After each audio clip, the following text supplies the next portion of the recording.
और आज की जो है बृहस्पति 11 लाल किताब 1941 से जो 11वां घर का बृहस्पति है उसके बारे में किस तरीके से एक बात बोली गई है कि बृहस्पति 11 का होता क्या है और किस तरीके के उसके रिजल्ट्स आते हैं।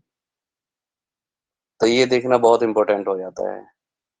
अभी तक हम पीछे 10 घरों के बारे में बात कर चुके हैं कि बृहस्पति की किस तरीके से अलग अलग रिजल्ट्स देखने को मिलते हैं, प्रॉब्लम्स देखने को मिलती हैं, सॉल्यूशंस उससे किए जाते हैं। कई जगह बृहस्पति बहुत अच्छा दिखाई दिया, कई बार बृहस्पति बहुत बुरा दिखाई दिया।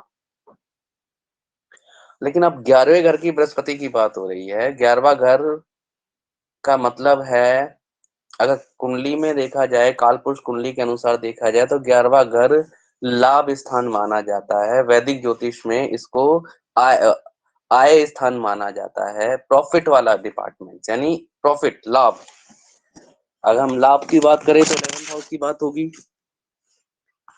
प्रॉफिट की बात होगी तो भी 11th हाउस की बात होगी, आय मतलब आने की इनकम की बात होगी तो भी 11th हाउस की बात होगी।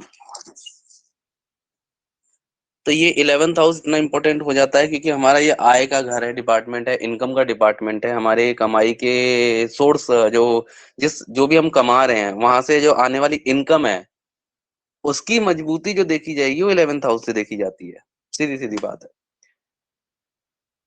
तो यहाँ पर बैठे हुआ ग्रह, 11th हाउस का बैठा हुआ ग्रह या 11th हाउस हमारे सभी ग्रहों से कोरिलेट होता है, क्योंकि आप काम किसी भी चीज का करो, शनि का करो, मंगल का करो, सूर्य, राहु, केतु, बुध, शुक्र, किसी भी ग्रह का काम करो तो सब ग्रहों का एक ही मोटिव है कि आय कमाना, मतलब इनकम निकाल के लेके आना। और इनकम का डिपार्टमेंट कौन सा होगा? 11th house. तो मतलब 11th हाउस में सभी ग्रहों का एक रिजल्ट है।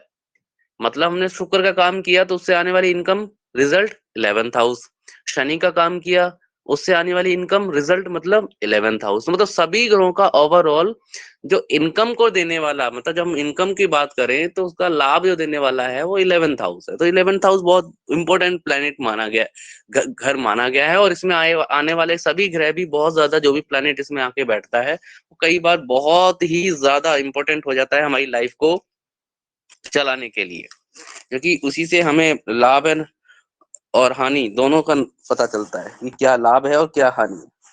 ठीक है, कोई क्वेश्चनिंग हो तो आप कर सकते हैं, नहीं तो फिर हम आगे चलते हैं।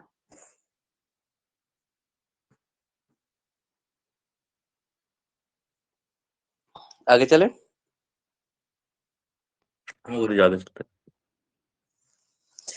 हाँ जी, ठीक है। देखिए, बृहस्पति 11 की बात करते हैं। गैस बृहस्पति 11 में क्या है, देखिए जैसा कि हम पहले से जान रहे हैं कि जन्म कुंडली का दूसरा, पांचवा, नौवां और 11वां बृहस्पति के पक्के घर माने गए हैं।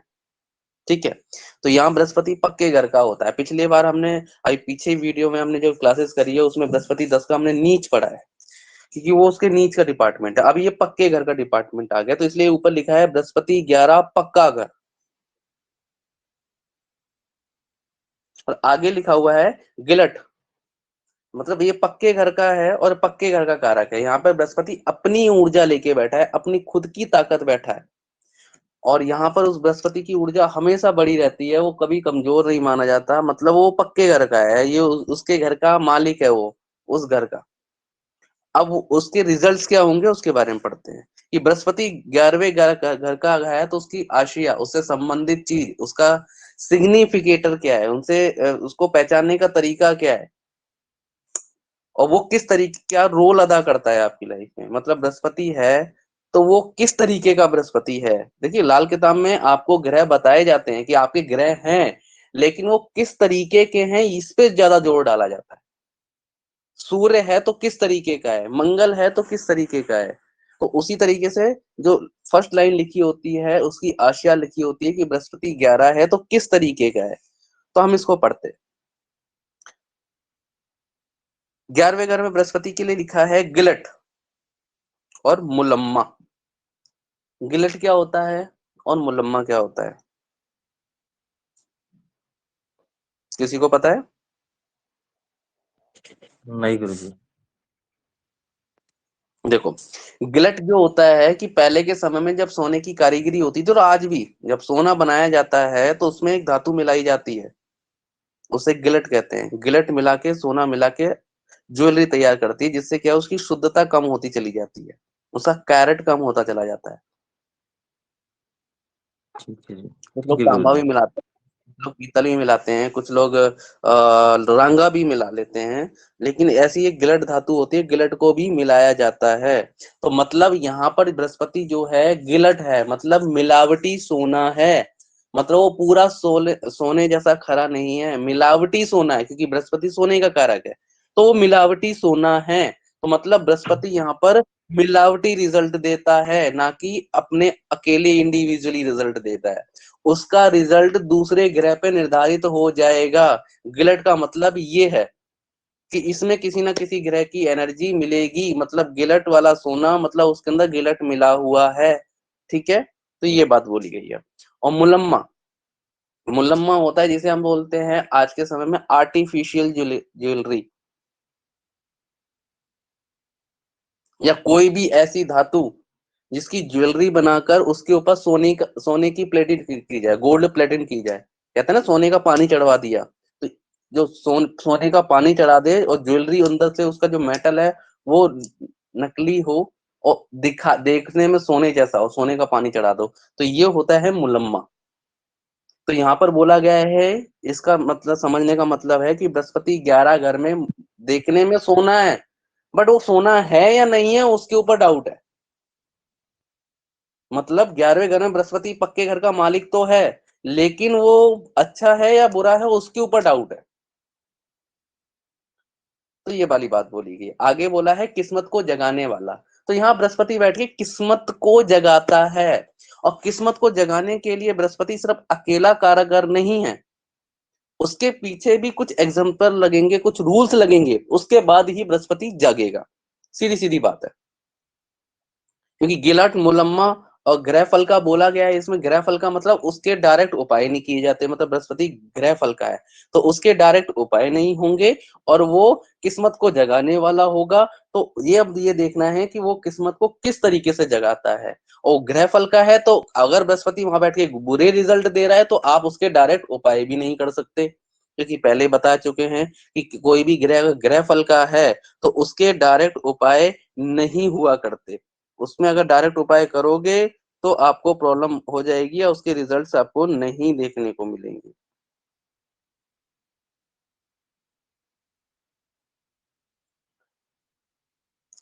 आगे बढ़ते हैं, इसमें क्या लिखा हुआ है, इसके दोहे में क्या लिखा है, इस चीज पे थोड़ा सा ध्यान देते हैं। गु, गुरु शनि की 11 राशि बुध से दोनों चलते हैं, बुध दबाया हो मंदा, दोनों निष्फल हो जाते हैं। देखो, अभी तक हमने जितनी भी क्लासेस पढ़ी है, जितने भी बृहस्पति पढ़े, उसमें दोहे की जो मात्रा है वो बहुत ज्यादा आ गई, लेकिन यहाँ पर सिर्फ 4 लाइनें हैं और कुछ है ही नहीं। उसका कारण क्या है कि गुरु शनि की 11 राशि दोनों बुध से चलते हैं, मतलब कि 11वां घर बुध का पक्का घर है और 11 नंबर की राशि शनि की होती है, क्योंकि कुंभ राशि है वो। तो वो दोनों का ही मालिक ग्रह है, वो घर है, मतलब शनि का भी और बृहस्पति का भी, लेकिन दोनों बुध से चलते हैं। तो यहाँ पे सीधी सीधी पंडित जी ने बात बोली है कि ये दोनों ग्रह बुध से चलते हैं। अगर कुंडली में बुध खराब हो गया तो ये दोनों ही निष्फल हो जाते हैं, मतलब दोनों ही, मतलब शनि भी और बृहस्पति भी। अब शनि कहीं भी बैठा हो और बृहस्पति 11 का है और बुध कहीं खराब हो गया तो ये दोनों ग्रह बर्बाद हो जाते हैं, दोनों ग्रह बुरे हो जाते हैं और मंदे रिजल्ट हो जाते हैं, इनका कोई अच्छा फल नहीं मिलता। अब गिलट की बात हुई है, गिलट धातु जो है वो बुध में आती है। और मुलम्मा, ये भी बुध का ही एक आइटम है, क्योंकि मेटल है, किस तरीके का मेटल है कोई पता नहीं है, ठीक है, एक आकार मेटल है, कोई पता नहीं है। तो यहाँ पर क्या होगा कि मुलम्मा और गिलट, ये दोनों धातु बुध की हैं, और इसको मिलाया किसमें जा रहा है, बृहस्पति में, मतलब सोने के अंदर में, ये दोनों चीज सोने के अंदर मिलाई जाती है। एक पे सोने का पानी चढ़ाया जाता है और एक सोने में मिलाया जाता है।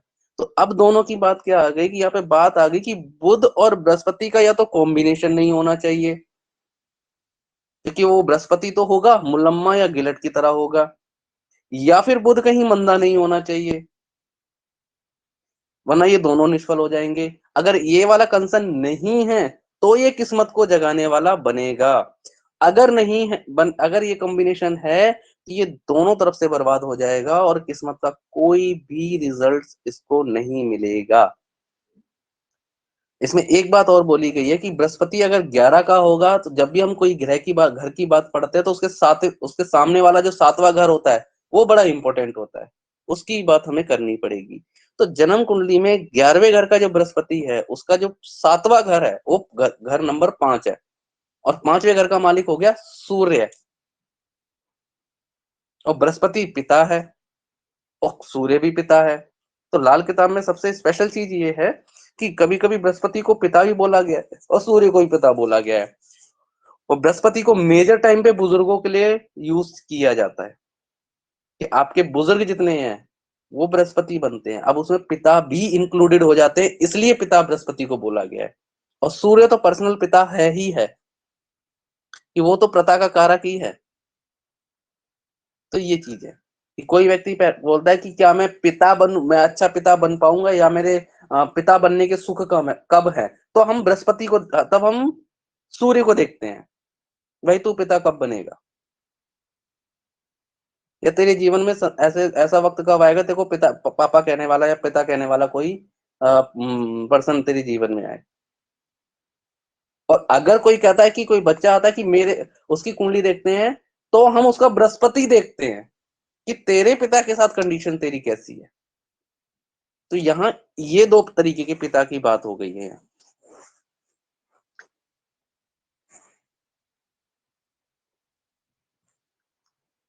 तो बृहस्पति अब 5वें घर की बात हो गई है, मतलब पिता के घर की बात हो गई है। तो यहाँ ये बात क्यों बोली गई है, अब इस पे थोड़ा सा ध्यान दे लेते हैं। अभी मैं बताया था कि 11वां घर सभी ग्रहों की ऊर्जा है, सभी ग्रहों की आय है, इनकम है। तो अब आगे बात करते हैं क्या लिखा है। जो हिंदी में इसके बारे में लिखा है, मतलब ये तो समझ में आ गया होगा कि बुध दबाया हो और मंदा दोनों निष्फल होते हैं। अगर बुध खराब है कुंडली में, मंदा हो रहा हो, या आपने बुध को किसी तरीके से खराब कर रखा हो, तो बृहस्पति 11वें घर का बुरा रिजल्ट देगा, और शनि कुंडली में कहीं भी बैठा होगा तो बुरा रिजल्ट ही देगा। अब आगे पढ़ते हैं। शनि उम्दा मंगल, मतलब ठीक है। अब ये एक मतलब लिखा हुआ है, आप लोगों की जो बुक है आपके पास वहां पर ये सारी चीजें लिखी होंगी क्लियरली। यहाँ पे देखो ऊपर हेडिंग में लिखा है शनि उम्दा और मंगल। अब इसमें मक्खी थी तो शहद भी था, मक्खी उड़ी तो शहद भी ना पाया। तो यहाँ मक्खी को बहुत बोला गया है कि अच्छा शनि, उम्दा शनि, क्योंकि मक्खी क्या होती है, मक्खी जो मधुमक्खी की बात हुई है वो मेहनती होती है, पूरा दिन शहद इकट्ठा करके वो ला के रखती है। तो मतलब वो मेहनती होती है, तो मेहनती मक्खी यानी मेहनत का कारक शनि है। तो मक्खी एक अच्छी आशिया बताई है लाल किताब में शनि की, क्योंकि वो मेहनत है, शनि मेहनत है। तो मक्खी जो है शनि को बोला गया है। मक्खी थी तो शहद भी था, मतलब शहद मतलब मंगल। अब यहाँ पे मंगल की बात होगी क्योंकि 11वां घर में हर ग्रह की बात होती है, तो यहाँ मंगल की भी बात होती है। तो मक्खी थी तो शहद भी था, मतलब शनि अच्छा था तो मंगल भी अच्छा था, मंगल भी नेक था। अब शनि खराब होगा तो मंगल खराब हो जाएगा, जो ऊपर वाले बात बोली है कि अगर बुध दबाया होगा तो शनि और बृहस्पति दोनों खराब हो जाएंगे। तो इसीलिए कि बुध की खराबी की वजह से शनि और बृहस्पति खराब हो रहे हैं, प्लस में मंगल भी खराब हो रहा है।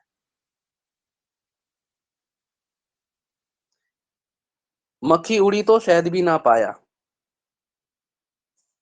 शहद ही ना पाया, ना ही मुर्ग के बाद मुर्गी का मुर्गी के सोने के अंडे का पता चला, और आखिर आखिर पर अपने हाथों से ही अपनी मुंह की रोटी बनानी पड़ी।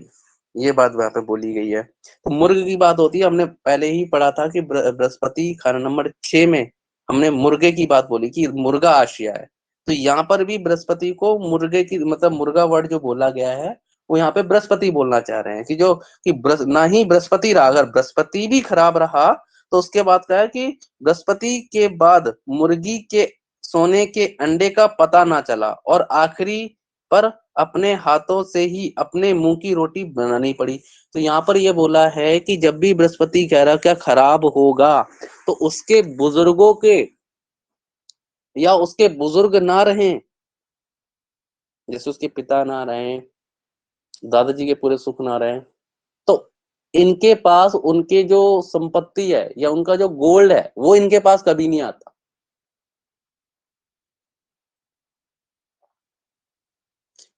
आ, कभी भी बुजुर्गों का गोल्ड या बुजुर्ग किसी का घर का 11वें घर का बृहस्पति है और वो किसी तरीके से बंदा है तो देख लेना बुजुर्गों से मिला हुआ उसका गोल्ड का कोई सुख नहीं होगा और वहां पर उसको बहुत ज्यादा दिक्कत होगी ब्रदर। जो बुजुर्गों की संपत्ति है वो इनको नहीं मिल पाती है। और फिर आगे भी लिखा है कि अपने ही मुंह के लिए रोटी खुद बनानी पड़े, मतलब इतना बुरा हाल कर देता है कि खुद के लिए भी रोटी उसको पकानी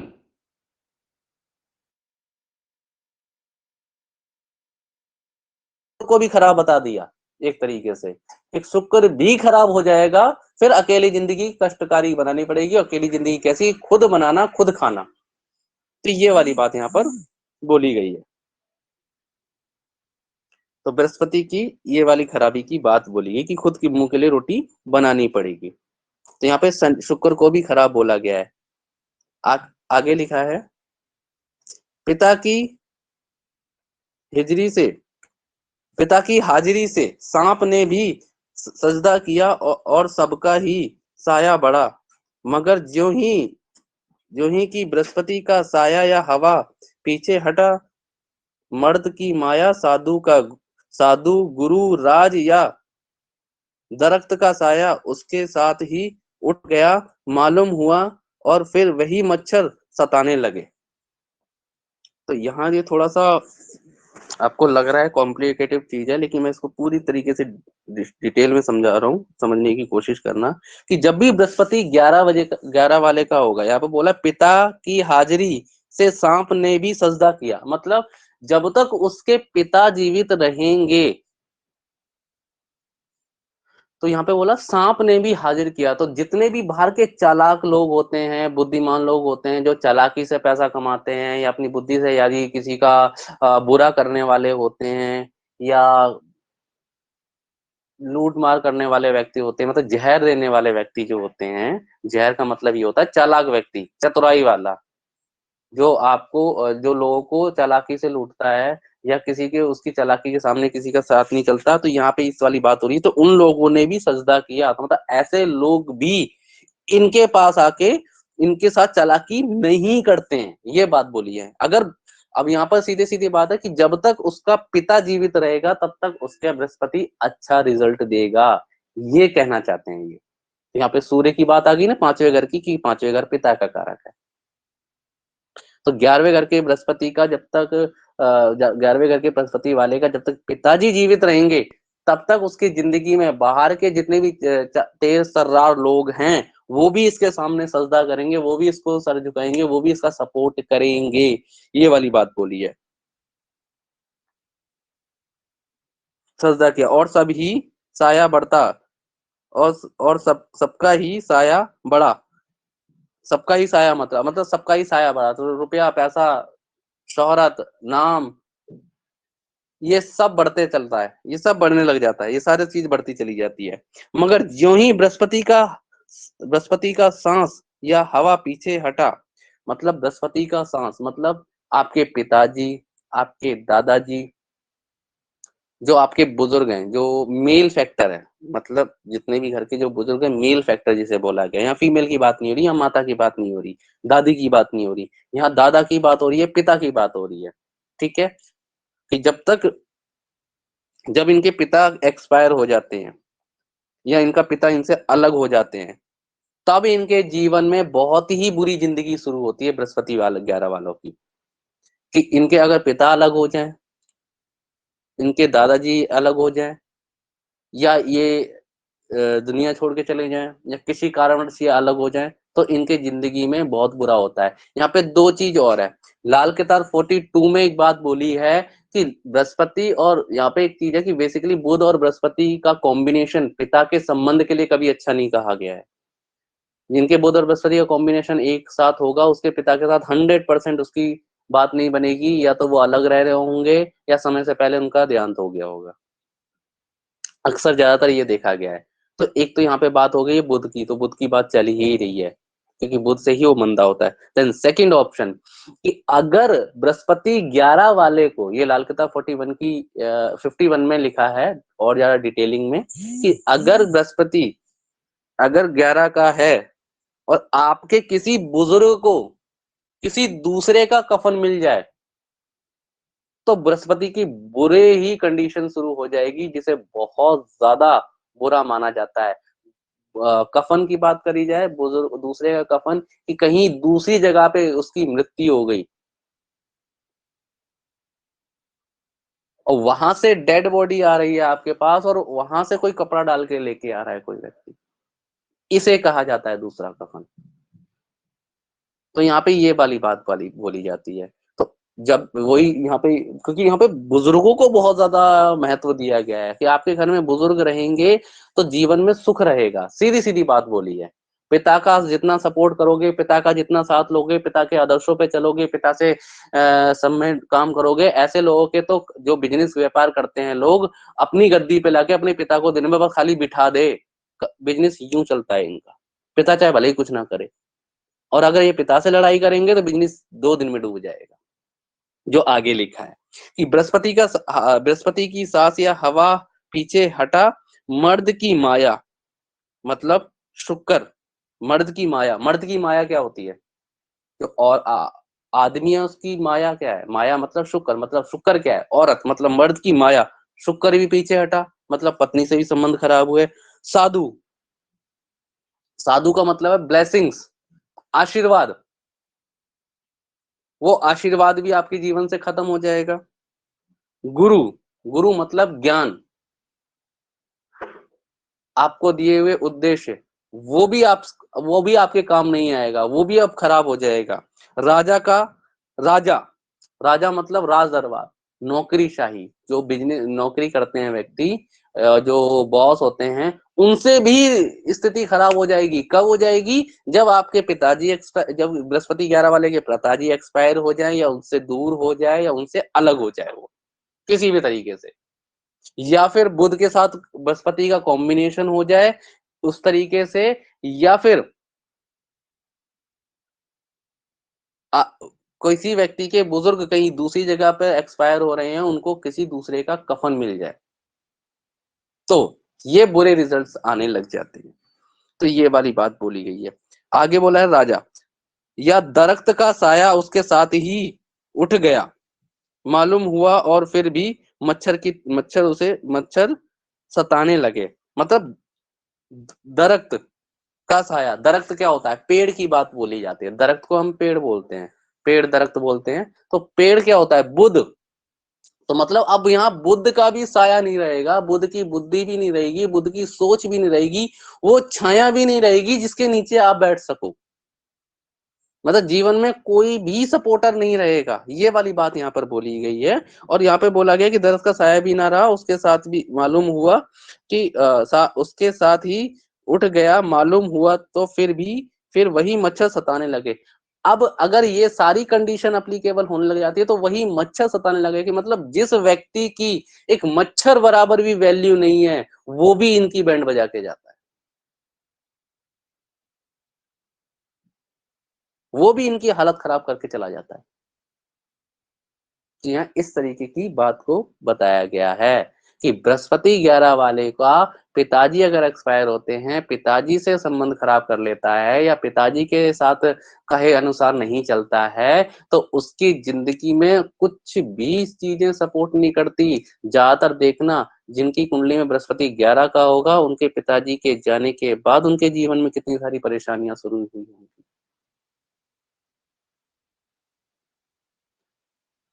वहां आपको सूर्य को मजबूत करने की जरूरत है। सूर्य को मजबूत करोगे तब जाके आपको, आपके बृहस्पति आपका किस्मत को जगाएगा, सीधी सीधी बात है। यहाँ पे सूर्य को ही मजबूत करने की बात बोली गई है। तो आप अपने सूर्य को मजबूत करें, सीधी सीधी सलाह देना है कि बृहस्पति 11 का है तो भाई साहब अपना सूर्य ठीक रखो। अगर सूर्य खराब हो जाएगा तो आपके जीवन में बृहस्पति के कोई रिजल्ट नहीं होंगे, किस्मत के हाल बुरे होंगे और कुछ भी अच्छी स्थिति नहीं देखने को मिलेगी। तो सूर्य स्थापित करें, सूर्य को साथ रखें, सूर्य की सारी चीजों को ऊर्जान्वित करें। तो ये है बृहस्पति 11 का।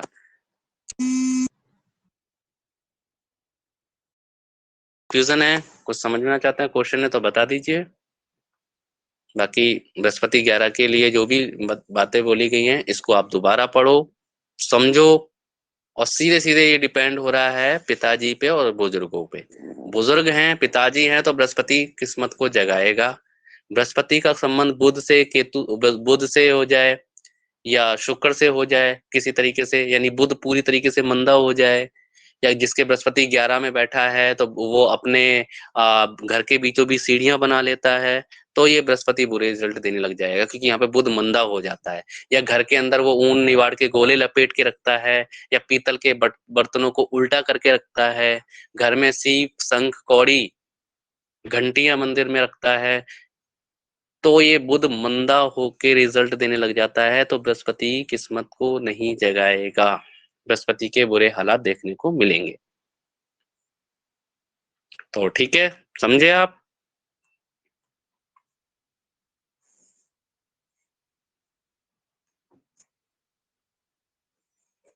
हाँ जी, बोलिए।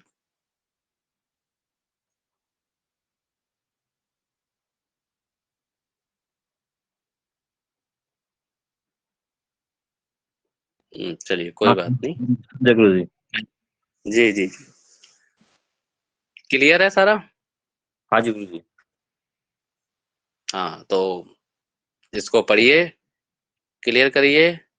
बृहस्पति 11 की क्लास हो चुकी है, लास्ट बृहस्पति 12 की होगी, और अब आप समझ चुके हैं कि लाल किताब किस तरीके से होता है। बृहस्पति 12 के बाद थोड़े से क्वेश्चन आंसरिंग वाली क्लास करेंगे। उसके बाद इसका जो आगे का जो एक पैटर्न है, जो हम एक लेवल की क्लास लेके चलेंगे, उसका पूरा रूल फॉर्मेट में आपको सबको सेंड कर दूंगा। उस फॉर्मेट के जरिए सारी क्लासेस होंगी, जिसमें हम ग्रामर पोर्शन भी लेंगे और युति पोर्शन भी लेंगे, 35 साला चक्कर भी होगा उसके अंदर, और बनावटी ग्रहों का पूरा किस तरीके से यूज होता है, वो सारी चीजों के बारे में बात होगी। पूरा एक तरीके से आपको एक प्रोस्पेक्टस मिल जाएगा, किस तरीके से हमें स्टेप बाय स्टेप बढ़ना है बृहस्पति 12 के बाद। ठीक है गुरु जी। उसके अंदर आपको 17 मतलब 70 ऐसी चीजें नोट करवाएंगे, जिससे आप कुंडली को एक तरीके से, जिसे कहते हैं लाल किताब के ग्रह कैसे बोलते हैं, लाल किताब के ग्रह बोल जाते हैं। कई बार लाल किताब आप पढ़ोगे तो उसमें बोलता है कि ग्रह बोल जाता है। बोलने का मतलब यह है कि कोई ग्रह कहीं बैठा हो तो वहां से उस तरीके की चीजें आपके घर में होंगी या आपके आसपास होंगी, तो उसको बोलते हैं ग्रह बोल जाना। तो आपको एक झटके में पता चल जाएगा कि ये ग्रह यहाँ बैठा है कि नहीं बैठा है, सीधी सीधी बात है। तो 70 तरीके के वर्ड्स, मतलब 70 इफेक्ट मैं आपको लिखवाऊंगा, जिससे आपको पता चलेगा कि अगर इसका ग्रह यहाँ बैठा है तो ये सिम्टम्स होंगे। आपको एक झटके में पता चल जाएगा कि इसका ग्रह यहाँ बैठा है कि नहीं बैठा है। ठीक है गुरु जी। ठीक है, तो ये चीज बताई जाएगी। जैसे कि एक छोटा सा एग्जांपल है कि केतु 5 वाला बार बार अपने घर के लॉकों को चेक करता है, या गाड़ी के लॉक को चेक करेगा, बाइक के लॉक को चेक करेगा, मतलब बार बार वो चाबी 2-3 बार लगा के देखेगा। तो ये तरीके की उसकी आदत होती है। अगर ऐसी आदत है उसकी, तो समझ लो केतु 5 का है। तो इस तरीके के इम्पैक्ट आपको 70 तरीके के लिखवाए जाएंगे, 70 to 80 में लिखवाऊंगा, जिससे एक झटके में सारी चीजें पता चल जाएगी बृहस्पति 12 के बाद। ठीक है? ठीक है गुरु जी। हाँ जी, चलिए अब स्टडी करिए, पढ़ते रहिए, खुश जी रहिए, आबाद रहिए। ठीक है गुरु जी। जय श्री राम। जय जय श्री श्री राम। राम।